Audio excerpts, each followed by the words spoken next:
तो उत्तराखंड में निकाय चुनाव की धूम है और निकाय चुनाव के लिए मात्र एक दिन रह गया है। वो तो कांग्रेस की तो रीति नीति ही है, फूट डालो राज करो, पैसा बांटो, दारू बांटो और जो वो बांट सकते हैं, फ्री प्रलोभन देते हैं और वो कर रहे हैं। पर जनता बहुत समझदार है, वोटर बहुत समझदार है, वो ऐसे प्रलोभन में आने वाले हैं नहीं। लोगों के पास ऑफर भी जा रहे हैं, लोग हमें बता भी रहे हैं, हम संतुष्ट हैं क्योंकि लोग हमें आश्वासन दे रहे हैं, जनता में आश्वासन दे रही है। मैं एक सामान्य किसान परिवार से ताल्लुक़ रखता हूँ। मेरे पिताजी, मेरा पूरे परिवार किसान है और हम मेहनत कश लोग हैं, मेहनत से कमा के खाने वाले लोग हैं और हम अपने भगवान में पूरा भरोसा है, हम सच्चाई की जीत होगी।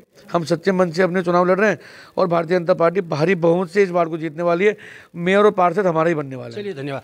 हमारे साथ दोस्तों यहाँ पे बीजेपी के सीनियर नेता दीदी हैं, इनसे आप बात करते हैं कि इनसे जानते हैं कि आखिर क्या इस समय इलेक्शन में क्या हो रहा है और क्या उनका इस समय रणनीति बनाई गई है। अपना जो यहाँ का क्षेत्र का पार्षद है, उनके ये चुनाव के प्रभारी भी हैं, इनसे जानते हैं कि आखिर क्या उनकी रणनीति है इस चुनाव को लेकर। तो दीदी थोड़ा बताइए, क्या रणनीति बनाई इस समय आपने? नमस्कार, मैं बाड़क बेटी छूँ, मेरा नाम है अनुराधा ध्यानी वालिया और किले की, क्योंकि ये जो बाइट है सभी लोग सुनेंगे इसलिए मैं हिंदी में बोलूँगी, नहीं तो वैसे मैं गढ़वाली में भी बहुत अच्छी तरह से बोल सकती हूँ। मैं देखिए, जहाँ तक बात जो हमारी पार्टी की एक जो दिशा चल रही है, जो एक ऐतिहासिक कदम चल रहा है भाजपा चुनाव में, अभी नगर निकाय चुनाव में हमारे यहाँ 43 कैंडिडेट जो हैं वो महिला प्रत्याशी हैं। 43 महिला प्रत्याशी कैंडिडेट हैं ये देहरादून नगर निकाय में, और उत्तराखंड का तो आप अगर हिसाब लगाएंगे तो हजारों की संख्या में महिला प्रत्याशी आपको मिलेंगी और नगर पंचायत अध्यक्ष भी हजारों की संख्या में आपको महिला प्रत्याशी मिलेंगी।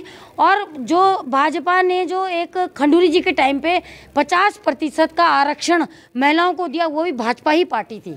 और आज जो एक विषय यहाँ पर आया कि 33% हमारा विधेयक भी पास हो चुका है, माननीय नरेंद्र मोदी जी ने इस विधेयक को पास किया है और इसे सिर्फ लागू होने में देरी है कि महिलाओं को लोकसभा राज्यसभा में भी टिकट मिलेगा।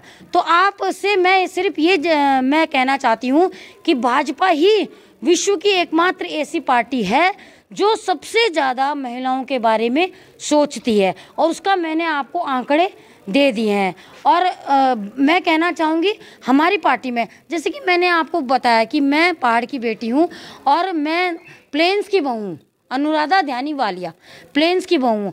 अब मैं एक सीधा सा एक छोटा सा उदाहरण आपको देना चाहूँगी।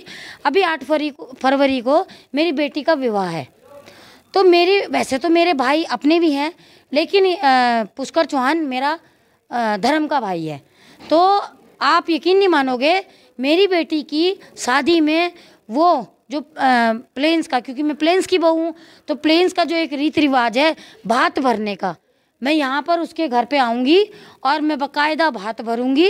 और पुष्कर चौहान पूरे, क्योंकि शादी मेरी बेटी की पहाड़ियों में ही है, गोदियाल लोग हैं वो, तो पुष्कर चौहान पूरी बारात को 4-5 टाइम का, क्योंकि पहाड़ियों में टीका लगता है, 4-5 टाइम का मामा होने के नाते टीका लगाएगा। मैम, एक बात भी देखी गई है कि अक्सर इस चुनाव में, खासकर जो 87 पिथौला का चुनाव है, इसमें एक प्लेन्स का और एक पहाड़ का मुद्दा चल रहा है, कुछ लोग उठा रहे हैं, आपको क्या कहना है इस पर? इस पे मैंने आपको अभी इतना बड़ा उदाहरण दे दिया। अभी बोला जा रहा है जैसे कि हाँ, अभी ये इंसिडेंस हुआ, हाँ, कांग्रेस के प्रत्याशी द्वारा आरोप लगाए जा रहे हैं कि ये महिला शक्ति की बात करते हैं लेकिन महिलाओं को पीटते हैं, लेकिन इस पे क्या बोलना चाहेंगे? देखिए, मैंने आपको अभी बता दिया कि भाजपा आरोप पे आप क्या कहना चाहते हैं? पर्टिकुलर आरोप पे मैं यही कहना चाहूँगी कि भाजपा महिलाओं के विकास के बारे में बहुत ज़्यादा सोचती है। उनके कोई भी हो, कोई भी किसी प्रकार का कार्य हो, वो सोचती है। और जहाँ तक ये आरोप प्रत्यारोप है, देखिए निराधार है।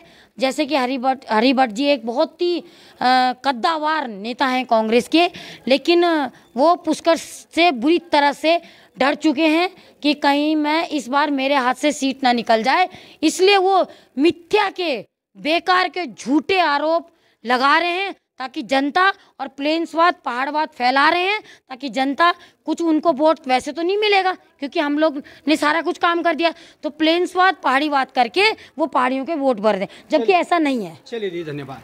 तो देखिए दोस्तों, इस समय इस चुनाव में गर्मा गर्मी तेज है और मात्र एक दिन शेष रह गया है। अब जनता ही तय करेगी वो किसके सरताज पहनाती है और किसको अर्श से फर्श तक पहुंचाती है। दोस्तों, आज के लिए इतना ही, धन्यवाद।